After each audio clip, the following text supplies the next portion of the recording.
19व्या शतकामध्ये भारतीय समाजाला कलंक असलेल्या अस्पृश्यता निवारणाचं कार्य अनेक समाजसुधारकांनी केलेलं आहे. पण या सर्व समाजसुधारकांपेक्षा वेगळ्या पद्धतीने स्वानुभावावरती अस्पृश्यांना गुलामगिरीच्या बंधनातून मुक्त करण्यासाठी, त्यांच्यामध्ये नवचेतना निर्माण करण्यासाठी, शिक्षणाद्वारे त्यांच्यामध्ये नवविचार प्रस्थापित करण्याचं कार्य डॉक्टर बाबासाहेब आंबेडकरांनी केलेलं आहे.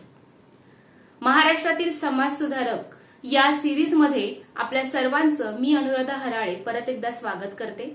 आजच्या व्हिडिओमध्ये आपण डॉक्टर बाबासाहेब आंबेडकर यांच्याबद्दल माहिती पाहणार आहोत. आंबेडकरांचा जन्म हा 14 एप्रिल 1891 साली मध्य प्रदेशातील महू या गावामध्ये झालेला आहे. महू हे गाव इंदोर जवळ आहे. आंबेडकर हे त्यांच्या आईवडिलांचे 14वे अपत्य होते. यांचं मूळ गाव रत्नागिरी जवळील आंबावडे हे होतं.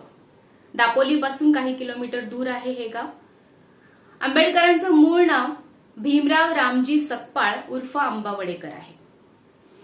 आता बघा, रामजी सकपाळ म्हणजेच आंबेडकरांचे जे वडील होते हे त्या काळच्या सैन्यामध्ये म्हणजे ब्रिटिश सैन्यामध्ये त्यांच्या सैन्यातील एक साधे सैनिक होते. कालांतराने ते लष्करी शाळेतील मुख्याध्यापक बनलेले आहेत आणि त्याच्यानंतर सुभेदार मेजर पदापर्यंत देखील पोहोचलेले आहेत. रामजी सकपाळ यांना वाचनाचा छंद होता. त्यांनी अनेक ग्रंथ देखील वाचलेले आहेत, ज्याच्यामध्ये रामायण आणि ज्ञानेश्वरी या ग्रंथाचा समावेश करता येईल. आंबेडकर ज्यावेळेस 6 वर्षांचे होते त्यावेळेस त्यांच्या आई भीमाबाई यांचं निधन झालेलं आहे. त्यामुळे आंबेडकरांची सर्व पालन पोषणाची जबाबदारी ही रामजी सकपाळ आणि त्यांच्या बहीण मीराबाई यांच्यावरती आलेली आहे. सैन्यातून निवृत्त झाल्यानंतर रामजी सकपाळ हे सातारा येथे आलेले आहेत. साताऱ्यामध्ये त्यांना दुसरी सरकारी नोकरी मिळाली होती, त्यामुळे ते सातारा येथे आलेले आहेत आणि त्यामुळे प्राथमिक शिक्षण डॉक्टर बाबासाहेब आंबेडकरांचं हे साताऱ्यामध्ये झालेलं आहे. ऍग्रिकल्चर स्कूल या शाळेमध्ये यांचं प्राथमिक शिक्षण झालेलं आहे. त्याच्यानंतर त्यांचं माध्यमिक आणि विश्वविद्यालयीन शिक्षण हे मुंबई येथे झालेलं आहे.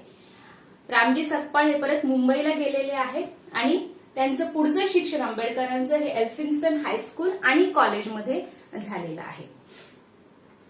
त्याच्यानंतर 1913 साली त्यांनी बीएची पदवी मिळवलेली आहे. पर्शियन आणि इंग्रजी भाषा घेऊन त्यांनी ही बीएची पदवी मिळवलेली होती. याच दरम्यान त्यांचा रमाबाईंशी विवाह झालेला आहे. आंबेडकर ज्यावेळेस 14 वर्षांचे होते त्यावेळेसच त्यांचा रमाबाईंशी विवाह झालेला होता. आता बघा, त्यावेळेस रामजी सकपाळ हे निवृत्त झालेले आहेत, त्याच्यामुळे त्यांच्याकडे पैशाची चणचण होती. त्यामुळे बडोद्याचे जे सयाजीराव गायकवाड होते यांच्या आर्थिक सहाय्यतेमुळे डॉक्टर बाबासाहेब आंबेडकर हे अमेरिकेला गेलेले आहेत आणि अमेरिकेतील न्यूयॉर्क येथे जी कोलंबिया विद्यापीठ आहे, कोलंबिया युनिव्हर्सिटी आहे, इथे त्यांनी प्रवेश मिळवलेला आहे. 1915 साली त्यांनी एमएची पदवी इथे मिळवलेली आहे आणि एमएची पदवी मिळवत असताना त्यांनी जो प्रबंध सादर केला होता त्याचं नाव तुम्हाला इथे लक्षात ठेवावं लागणार आहे, ज्याचं नाव होतं प्राचीन भारतातील व्यापार, ट्रेड इन एशियंट इंडिया. हा प्रबंध त्यांनी लिहिलेला आहे आणि एमएची पदवी देखील त्यावेळेस मिळवलेली आहे.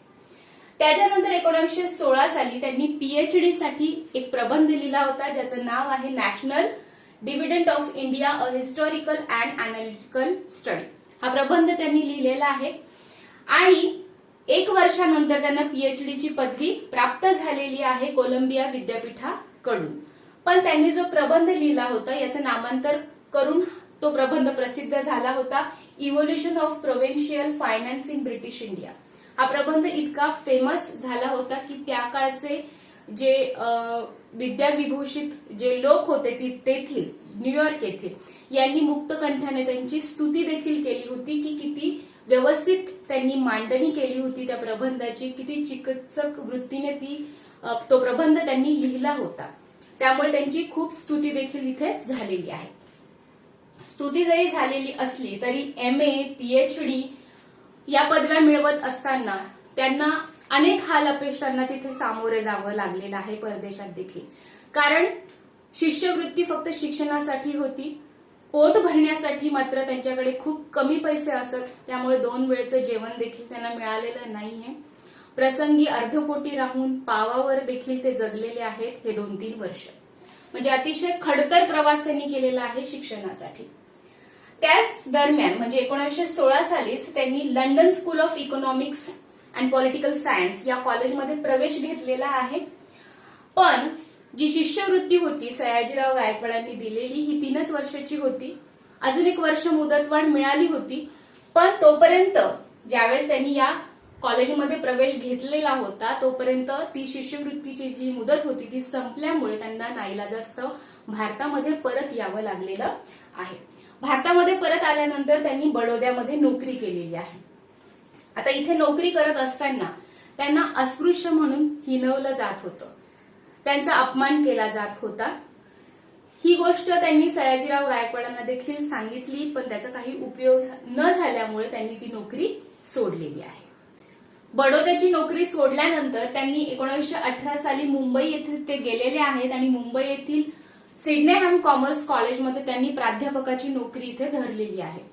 त्यावेळेस ते तिथे अर्थशास्त्र हा विषय शिकवत होते, पण तिथे देखील त्यांना अस्पृश्य म्हणून जी वागणूक मिळत होती त्याची परिस्थिती काही बदललेली नव्हती. त्यामुळे त्याचा परिणाम त्यांच्या मनावर झालेला आहे आणि उच्च विद्या विभूषित असून देखील आपल्याला अस्पृश्य जाती जन्माला आल्यामुळे जो काही अपमान सहन करावा लागत आहे, त्यामुळे त्यांनी तिथे एक प्रतिज्ञा घेतलेली आहे की माझे जे अस्पृश्य बांधव आहेत यांच्या अस्पृश्योद्धारासाठी आणि त्यांना अस्पृश्यांच्या या गुलामगिरीच्या बंधनातून मुक्त करण्यासाठी, त्यांचं अन्यायापासून निर्मूलन करण्यासाठी त्यांनी तिथे प्रतिज्ञा केलेली आहे. आणि त्याचंच पहिलं पाऊल म्हणजे त्यांनी 1920 साली 31 जानेवारी 1920 साली ही डेट तुम्हाला इथे लक्षात ठेवायची आहे. या साली त्यांनी किंवा या दिवशी त्यांनी मूक नायक या पाक्षिकाची सुरुवात केलेली आहे शाहू महाराजांच्या आर्थिक सहाय्यतामुळे. आपण हीच गोष्ट शाहू महाराजांचा जो मी याच्या अगोदर व्हिडिओ केला होता त्याच्यामध्ये देखील पाहिलं होतं की शाहू महाराजांच्या आर्थिक सहाय्यतेमुळे त्यांनी मूक नायक या पाक्षिकाची सुरुवात केलेली आहे. त्याच्यानंतर त्याच वर्षी 1920 सालीच त्यांनी माणगाव येथे, कोल्हापूर जवळ जे माणगाव गाव आहे या ठिकाणी अस्पृश्यता परिषद भरली होती. या परिषदेचे अध्यक्ष डॉक्टर बाबासाहेब आंबेडकर होते आणि अस्पृश्यांना उद्देशून शाहू महाराज इथे अस्पृश्यांना म्हणाले होते की आता तुमचा नेता म्हणून तुम्ही डॉक्टर बाबासाहेब आंबेडकरांना स्वीकारलं पाहिजे. त्याच्यानंतर त्यांनी इथे अस्पृश्यता निर्मूलनासाठी अनेक कार्यक्रम केलेले आहेत यावर्षी, जसं की स्पृश्य अस्पृश्य यांचे सहभोजनाचे कार्यक्रम अनेक घडवून आणलेले आहेत. आता जे काही अर्धवट शिक्षण होतं जे त्यांना सोडून लंडनवरून परत यावं लागलं होतं ते त्यांना पूर्ण करायची इच्छा होती आणि ती इच्छा त्यांनी शाहू महाराजांजवळ बोलून दाखवलेली होती. त्यामुळे शाहू महाराजांनी त्यांना आता इथे आर्थिक सहाय्यता केलेली आहे आणि त्यांच्यामुळे ते लंडनला परत गेलेले आहेत आपलं अर्धवट राहिलेलं शिक्षण पूर्ण करण्यासाठी. 1921 साली त्यांना डायरेक्ट MSc ला बसवण्यात आलेलं आहे. ते डायरेक्ट MSc ला बसलेले आहेत. यावेळेस त्यांचा विषय होता provincial decentralization of imperial finance in British India. हा त्यांनी प्रबंध लिहिला होता किंवा हा त्यांचा विषय होता असं आपण इथे म्हणू शकतो. 1922 आणि 23 या साली, या 2 सालामध्ये त्यांनी जर्मनी येथील जे बॉन युनिव्हर्सिटी आहे, बॉन विद्यापीठामध्ये त्यांनी कायद्याचा अभ्यास केलेला आहे, कारण त्यांना बॅरिस्टर व्हायचं होतं. त्यामुळे त्यांनी इथे कायद्याचा अभ्यास केलेला आहे. आणि त्याच वेळेस त्यांनी लंडन युनिव्हर्सिटीमधून DSc ही पदवी देखील मिळवलेली आहे. आणि DSc ही पदवी मिळवणारे हे डॉक्टर बाबासाहेब आंबेडकर हे पहिले भारतीय तिथे त्यावेळेस ठरलेले आहेत. त्यावेळेस त्यांचा विषय होता the problem of rupee, its origin and it's solution. याच्यावरती बऱ्याचदा प्रश्न विचारला जातो की the problem of rupee, its origin and it's solution हा विषय कोणाचा होता, तर हा विषय होता डॉक्टर बाबासाहेब आंबेडकरांचा. ज्यावेळेस त्यांनी DSc ही पदवी मिळवणार होते त्यासाठी तो विषय लिहिलेला होता. हाच जो विषय होता हा 1947 साली प्रसिद्ध झालेला आहे, पण त्याचं नाव इथे बदलण्यात आलेलं आहे. History of Indian currency and banking या नावाने तो 1947 साली प्रकाशित झालेला आहे, जो त्यांनी 22-23 सालीच लिहिलेला होता. 1924 साली त्यांनी मुंबई उच्च न्यायालयात वकिली केलेली आहे, कारण त्यांनी कायद्याचा अभ्यास केला होता. जर्मनीतील बॉन विद्यापीठातून त्यांनी कायद्याची पदवी मिळवलेली होती. त्यामुळे त्यांनी मुंबई येथे उच्च न्यायालयामध्ये वकिली सुरू केलेली होती काही दिवस. पण सोबतच त्यांनी अस्पृश्यांच्या उद्धाराचं कार्य देखील हाती घेतलेलंच होतं. तर त्या अनुषंगाने त्यांनी 20 जुलै 1924 साली बहिष्कृत हितकारिणी सभेची स्थापना केलेली आहे. ही सभा स्थापन करण्यामागे त्यांचा उद्देश हा होता की अस्पृश्यांमध्ये नवजागृती निर्माण करणे आणि शैक्षणिक प्रगती करणे, हे दोन उद्देश ही सभा स्थापन करण्यामागे होते. या सभेचं ब्रीदवाक्य देखील बऱ्याचदा विचारलं जातं परीक्षेमध्ये. शिका, संघटित व्हा आणि संघर्ष करा, हे या हितकारिणी सभेचं ब्रीदवाक्य होतं. तुम्हाला इथे हे लक्षात ठेवावं लागणार आहे. त्याच्यानंतर हे जे 10 वर्ष आहेत 1926 ते 36 या कालखंडामध्ये ते मुंबई प्रांताच्या कायदे मंडळाचे सदस्य देखील राहिलेले आहेत. हा देखील प्रश्न विचारला जातो. त्याच्यानंतर 1926 साली रहिमतपूर, सातारा जवळ हे गाव आहे रहिमतपूर, येथे महार परिषद भरली होती.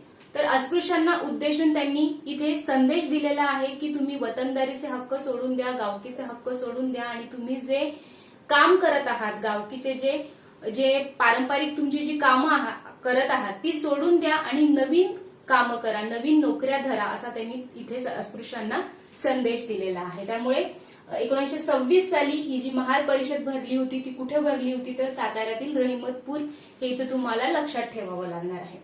4 सप्टेंबर 1927 ही डेट लक्षात ठेवायची आहे. या दिवशी त्यांनी समाज समता संघाची स्थापना केलेली आहे. त्याचप्रमाणे 1927 सालीच त्यांनी बहिष्कृत भारत हे पाक्षिक देखील सुरू केलेलं आहे. 20 मार्च 1927 ही डेट इम्पॉर्टंट आहे परीक्षेच्या दृष्टिकोनातून. 20 मार्च 1927 या दिवशी, याच्यावरती बऱ्याचदा प्रश्न भरपूर परीक्षांमध्ये विचारले जातात. रायगड जिल्ह्यातील जे महाड हे जे या ठिकाणी त्यांनी चौदार तळे जे आहे इथे सत्याग्रह केलेला होता. ज्याप्रमाणे स्पृश्य लोकांना तळ्यावरती जाऊन किंवा सार्वजनिक पाणवठ्यावर जाऊन पाणी पिण्याचा हक्क आहे, त्याचप्रमाणे अस्पृश्यांना देखील पाणी भरण्याचा, पाणी पिण्याचा सार्वजनिक ठिकाणी हक्क आहे हे सांगण्यासाठी, त्याचप्रमाणे अस्पृश्यांमध्ये जो कॉन्फिडन्स नव्हता हे सगळं करण्या पाठीमागे, की ते सरळ सरळ जातील आणि लगेच त्या तळ्यामधून पाणी वगैरे पितील, कारण ते घाबरत असत, स्पृश्य लोक त्यांना मारत असत. त्यामुळे त्यांच्यामध्ये जागृती निर्माण करण्यासाठी यांनी हा सत्याग्रह केला होता. चौदार तळ्यावरती जाऊन आंबेडकरांनी आपल्या हजारो अनुयायांसह ते तिथे गेलेले आहेत आणि तिथलं पाणी प्राशन केलेलं आहे सगळ्या अनुयायांसोबत, आणि त्यांनी त्यांच्यामध्ये कॉन्फिडन्स देण्याचं कार्य इथे केलेलं आहे. त्यानंतर 25 डिसेंबर 1927 साली त्यांनी मनुस्मृतीचं दहन केलेलं आहे. रूढी आणि परंपरावादी विचारसरणीचा धिक्कार करण्यासाठी आणि अस्पृश्यतेचा पुरस्कार करण्यासाठी त्यांनी मनुस्मृतीचं काय केलेलं आहे, दहन केलेलं आहे. कुठे केलेलं आहे, महाड येथेच केलेलं आहे. या दोन्ही घटना महाड येथेच घडलेल्या आहेत. फक्त चौदार तळ्यावरती महाड सत्याग्रह झालेला आहे, जिथे त्यांनी पाणी पिलेलं आहे चौदार तळ्याचं, तर इथे महाड येथे त्यांनी काय केलेलं आहे, मनुस्मृतीचं दहन केलेलं आहे. आता या दोन्ही घटनांमुळे डॉक्टर बाबासाहेब आंबेडकर आणि त्यांच्या काही अनुयायांवरती खटला देखील भरवण्यात आला होता त्यावेळेसच्या सनातन मंडळींकडून. जो खटला त्यांनी अतिशय जिद्दीने ते लढलेले आहेत आणि स्वतःची आणि आपल्या अनुयायांची देखील त्यांनी त्याच्यामधून मुक्तता केलेली आहे. 1928 साली त्यांनी समता जनता हे पत्र त्यांनी 1930 साली सुरू केलेलं आहे आणि पुढे याचं नामांतर झालेलं आहे प्रबुद्ध भारत म्हणून. तर ही पत्रे त्यांनी सुरू केलेली आहेत. याच वर्षी 1928 साली त्यांनी सायमन कमिशन पुढे साक्ष दिलेली आहे. बघा, महात्मा फुले यांनी हंटर कमिशन पुढे साक्ष दिलेली आहे, तर डॉक्टर बाबासाहेब आंबेडकर यांनी सायमन कमिशन पुढे साक्ष दिलेली आहे. सायमन कमिशनला भारतीयांकडनं विरोध करण्यात आलेला होता. गो बॅक सायमन असे नारे दिले गेले होते, त्याचप्रमाणे काळे झेंडे देखील दाखवले गेले होते. पण अस्पृश्यांचं हित पाहता डॉक्टर बाबासाहेब आंबेडकरांनी मात्र या कमिशन पुढे साक्ष दिलेली आहे आणि अस्पृश्यांसाठी तुम्ही काय काय करू शकता हे देखील त्यांना सांगितलेलं आहे. त्याचप्रमाणे याच वर्षी त्यांनी भारत भूषण या नावाची प्रिंटिंग प्रेस देखील सुरू केलेली आहे. 1930 साली काळाराम मंदिर सत्याग्रह नाशिक येथे त्यांनी घडवून आणलेला आहे. आता इथे त्यांनी मंदिर प्रवेशासाठी ची चळवळ सुरू केलेली आहे 1930 सालापासून. फक्त मंदिरामध्ये प्रवेश मिळवणं हाच उद्देश नव्हता, तर अस्पृश्यांच्या सामाजिक गुलामगिरीच्या बंधनापासून त्यांची सुटका करण्यासाठी त्यांनी ही चळवळ सुरू केलेली होती. अनेक मंदिरांमध्ये त्यांनी हा सत्याग्रह केला होता. अंबाबाई देवीचं जे मंदिर असेल तिथे देखील हा सत्याग्रह करण्यात आलेला आहे. पण तुम्हाला इथे काळाराम मंदिर सत्याग्रह जास्त करून लक्षात ठेवायचा आहे, जो की नाशिक येथे झाला होता 1930 साली. त्याचप्रमाणे रत्नागिरीतील पतितपावन मंदिर सत्याग्रहाच्या वेळेस जो सत्याग्रह स्वातंत्र्यवीर सावरकरांनी केला होता, त्या ठिकाणी देखील आंबेडकरांना बोलवण्यात आलं होतं. त्याच्यानंतर 1930 ते 32 या 3 सालामध्ये गोलमेज परिषदेचं आयोजन करण्यात आलेलं होतं. तर या परिषदेमध्ये अस्पृश्यांचे प्रतिनिधी म्हणून डॉक्टर बाबासाहेब आंबेडकर दरवर्षी उपस्थित राहिलेले आहेत. त्यांनी या गोलमेज परिषदेमध्ये अस्पृश्यांसाठी स्वतंत्र मतदारसंघाची मागणी केली होती. 1932 साली जो जातीय निवाडा जाहीर झाला होता, त्या जातीय निवाड्यामध्ये अस्पृश्यांना स्वतंत्र मतदारसंघ देखील देण्यात आले होते. पण महात्मा गांधींना असं वाटलं की जर अस्पृश्यांना स्वतंत्र मतदारसंघ मिळाले तर अस्पृश्य हे हिंदूंपासून विभक्त होतील, वेगळे होतील, त्यांच्यामध्ये फूट पडेल. त्यामुळे त्यावेळेस महात्मा गांधी हे पुण्याच्या येरवडा कारागृहामध्ये होते. त्यावेळेस त्यांनी तिथे आमरण उपोषण किंवा प्राणांतिक उपोषण सुरू केलेलं आहे या स्वतंत्र मतदारसंघाच्या विरोधात. आता त्यावेळेस डॉक्टर बाबासाहेब आंबेडकरांनी असं लिहून ठेवलं होतं की त्यावेळेस मी अशा द्विधा मनस्थितीमध्ये होतो की एकीकडे भारताचे राष्ट्रपिता होते तर दुसरीकडे माझा अस्पृश्य समाज होता. आणि या दोघांचंही हित साधण्याकरता त्यांनी काय केलेलं आहे, पुणे येथील येरवडा कारागृहामध्ये पुणे करार किंवा ऐक्य करार झालेला आहे महात्मा गांधी आणि डॉक्टर बाबासाहेब आंबेडकर यांच्या मध्ये.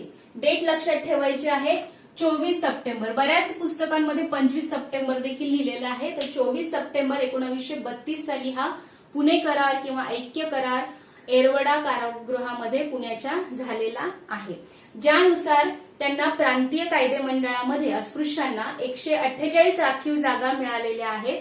तर केंद्रीय कायदे मंडळामध्ये त्यांना 18% जागा मिळाल्या होत्या. त्याच्यानंतर 1933 साली त्यांनी हिंदू धार्मिक ग्रंथाच्या पारायणासाठी मुखेड येथे सत्याग्रह सुरू केलेला आहे. आता इथे अस्पृश्यांना मंदिरामध्येच प्रवेश नव्हता, सार्वजनिक पाणवठ्यावरती देखील प्रवेश नव्हता, तर त्याचप्रमाणे हिंदू धार्मिक ग्रंथ जे होते त्याचे पारायण करण्याचा देखील अधिकार अस्पृश्यांना नव्हता. मंत्र जप जाप ते करू शकत नव्हते. तर त्याच्यासाठी देखील त्यांनी काय केलेलं आहे, मुखेड येथे सत्याग्रह केलेला आहे. 1935 साली रमाबाईंचं निधन झालेलं आहे. त्यांच्या ज्या पत्नी होत्या रमाबाई यांचं निधन झालेलं आहे. 13 ऑक्टोबर 1935 साली याच वर्षी त्यांनी येवला जे नाशिकमध्ये आहे तर या ठिकाणी प्रतिज्ञा केलेली आहे की मी हिंदू म्हणून जरी जन्माला आलेलो असलो तरी मी हिंदू म्हणून मरणार नाही. कारण त्यांनी इतके वर्ष पाहिलं होतं की आपण एवढं शिकून देखील आपण एवढे विद्याविभूषित असून देखील अस्पृश्यांच्या वागणुकीमध्ये काहीही बदल होत नाहीये. त्यांना जी वागणूक इथे मिळत आहे ती तशीच मिळत आहे. समाजामध्ये काहीही बदल घडून येत नाहीये. त्यामुळे त्यांनी इथे असं ठरवलं होतं की मी हिंदू म्हणून जरी जन्माला आलेलो असलो तरी मी हिंदू म्हणून मरणार नाही. आणि तेव्हापासून त्यांनी विविध धर्मांचा अभ्यास करायला सुरुवात केलेली आहे. जवळपास सर्व धर्मांचा त्यांनी अभ्यास केलेला आहे आणि त्याचा परिणाम तुम्हाला 20 वर्षांनी झालेला दिसेल. आपण ते पुढे बघूयातच. ऑक्टोबर 1936 साली त्यांनी स्वतंत्र मजूर पक्षाची स्थापना केलेली आहे. इथे त्यांनी दलितांऐवजी मजूर हा शब्द इथे वापरलेला आहे. स्वतंत्र मजूर पक्ष काढलेला आहे. या पक्षामार्फत ते निवडणूक लढलेले आहेत प्रांतीय विधिमंडळाची. त्याच्यामध्ये ते विजयी देखील प्रचंड मताने झाले होते. 1942 साली त्यांनी अखिल भारतीय शेड्यूल कास्ट फेडरेशनची स्थापना केलेली आहे आणि या पक्षातर्फे त्यांनी अस्पृश्यांसाठी अनेक लढे देखील दिले होते. 1942 ते 46 या कालखंडामध्ये ते गव्हर्नर जनरलच्या कार्यकारी मंडळावरती मजूर मंत्री म्हणून कार्यरत होते. ही डेट तुम्हाला किंवा हा कालखंड लक्षात ठेवावा लागेल, 42 ते 46. त्याच्यानंतर 1946 साली त्यांनी पीपल्स एज्युकेशन सोसायटीची स्थापना केलेली आहे आणि या सोसायटी अंतर्गतच त्यांनी 1946 साली मुंबई येथे सिद्धार्थ कॉलेजची तर 1950 साली औरंगाबाद येथे मिलिंद कॉलेजची स्थापना केली होती. भारत स्वतंत्र झाल्यानंतर केंद्रीय मंत्रिमंडळामध्ये ते विधिमंत्री म्हणून त्यांनी कार्यभार पाहिलेला आहे आणि 29 ऑगस्ट 1947 साली घटनेच्या मसुदा समितीचे अध्यक्ष देखील डॉक्टर बाबासाहेब आंबेडकर हे होते. 2 वर्ष 11 महिने आणि 18 दिवस अखंड परिश्रम करून 60 देशांच्या राज्यघटनेचा अभ्यास करून त्यांनी भारताची राज्यघटना द कॉन्स्टिट्यूशन ऑफ इंडिया तयार केली आणि त्यामुळेच त्यांना भारतीय राज्यघटनेचे शिल्पकार असं देखील म्हणतात. 1948 साली डॉक्टर सविता कबीर यांच्याशी डॉक्टर बाबासाहेब आंबेडकरांचा दुसरा विवाह झालेला होता, ज्या की जातीने ब्राह्मण होत्या. याच वर्षी 1948 साली हिंदू कोड बिलाची निर्मिती करण्यात आली होती डॉक्टर बाबासाहेब आंबेडकरांकरवी. आता हिंदू कोड बिल काय होतं तर ही एक 39 पानांची पुस्तिका होती. याच्यामध्ये विवाह, घटस्फोट, पोटगी, दत्तक विधान, पालकत्व, अज्ञानत्व यासारखे 7 कायदे होते आणि इतरांना असं वाटलं की ही जी पुस्तिका आहे किंवा हे जे बिल आहे हे अविभक्त कुटुंब पद्धतीला विरोध करणारं आहे, त्यामुळे हे नामंजूर झालेलं आहे. हे हिंदू कोड बिल नामंजूर झाल्यामुळे डॉक्टर बाबासाहेब आंबेडकरांनी इथे आपल्या मंत्रिपदाचा काय केलेला आहे, राजीनामा दिलेला आहे.